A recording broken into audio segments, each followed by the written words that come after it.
Hassan, we mentioned that poverty is really a major problem. More than 60% of the people are living below the normal economic line. Because even if you've got a large percentage of grantees and those that are receiving social grants, that money is too less for them to survive. How do these people survive? Are they getting families to support them? Because we mentioned criminal activity can creep in if people don't have financial resources to survive. So, Hassan, what's your So you, take on the matter and suggestion? so you remember over the last since COVID, we've had that special grant, which is about 350 rands.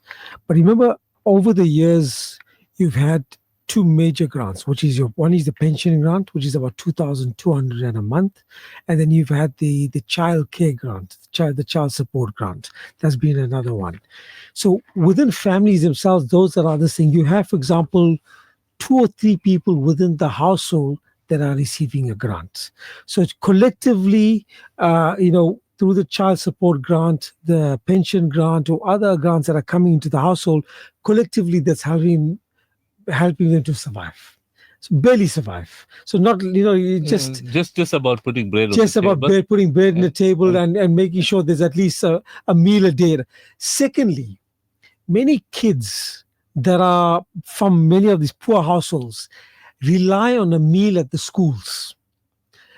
And for example, NGOs like the Al Ansar Foundation and many other foundations out there that go besides the school system where there's but many other areas, whether it's the creches and the schools and other type of NGOs together with certain of these governmental organizations, the daily meal that is provided to children again is an important aspect in terms of ensuring that poverty is being addressed. so they get nutrition. They get nutrition. Do not underestimate the meals that are provided daily to kids across the country. It is a huge, huge factor in ensuring that we do not have a major poverty issue in the country. So it's a big part of what happens. So while the household is under pressure, those kids are getting a nutritious meal at their school on a daily basis. And that's an important point to highlight as well. However, households are generally under pressure. And that is the point to note. To get out of it, you need to have the economy growing at a faster rate to create employment. The biggest issue we have is a high unemployment rate and ineffective spending by the government in terms of the budget allocation across the board. That's one of our big issues. Our big issue is that we're spending so much of the budget, firstly, on employment in terms of bloated employment. Well, whether it's either the cabinet structure or whether it's the state enterprises, whether it's Eskom, Transnet, and across Home Affairs, whoever it is, those are bloated. The amount that's being spent on that there is quite substantial, and that needs to be reduced. Secondly, the amount that you're spending on interest and servicing our debt. The fact that 22% of every rand that we're earning is going towards that is a huge amount. Now, we need to get back some of that and use it towards infrastructure. Now, infrastructure has benefit in two ways. Firstly, creating employment. It does create employment, not only those that are contributing to the infrastructure itself. So whether it's the suppliers of concrete or cement and the like, or bricks, but also those that are involved in the construction, but also the related households that benefit from the money that is flowing from that there. And then secondly, the fact that when you have a stable infrastructure, roads, rail, ports that are effective, stable electricity, stable water, the general economy overall starts to gain momentum. So the private sector is sitting on, if I heard correctly the other day, they're talking like billions or even 1 trillion rand of cash that they're sitting on and haven't implemented in terms of spending because there's still concerns around the government and policies and the like.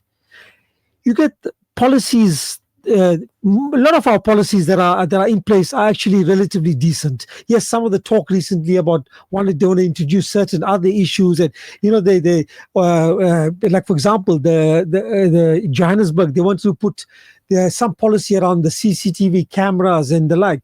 The property owners came in and hammered them. And now there's a talk that policy is not going to take place. Sometimes some of the policies are really ridiculous that they want to introduce. The policies that we currently have in place, majority of them are not bad. It's a matter of implementing and executing them.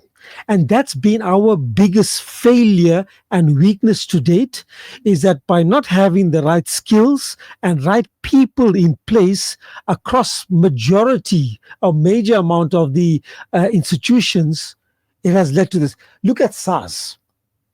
SARS was when the late Praveen Gordhan ran it.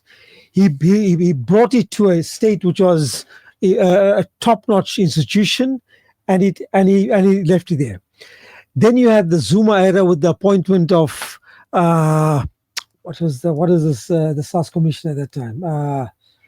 It'll come to me just now. Kisweta or No, not Kisweta. The one that he was involved in the state capture. He should. Not Malusi. Malusi Gigaba was the finance minister. The SARS commissioner. It'll come to me just now. Moyani. Oh, thank you, Monley. Moyani.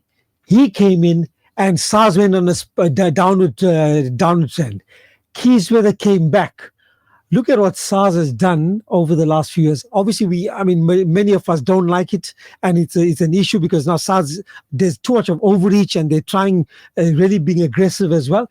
But the fact of the matter is, they are one of the best performing government institutions, and government is actually the finance minister is relying on them to actually drive revenue collections to meet the budget requirements. Now, if only we see it in Transnet. We see it. Eskom slowly has seen some improvement, but again, because it's private sector involvement in terms of more solar and alternative energy that's been coming through, and that's helping in the like. We need that to be addressed. And Abdul and everybody's been talking about here the issue around we've been disappointed. There's been a lack of political will to address a lot of the issues, and until you get that, we're going to face challenges around that. And who is basically impacted the most negatively?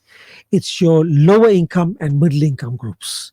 And it's look at majority of, not necessarily only just the townships, look at majority of the Indian areas, whether it's the Chatsworth, the Phoenix, Reservoir Hills, Overport, these areas, they've all been impacted because of the lack of infrastructure spending and the lack of care in many of those areas has resulted in the deterioration of service delivery that we've seen.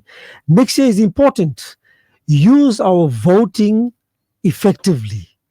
Vote for those who we believe that can actually make a difference.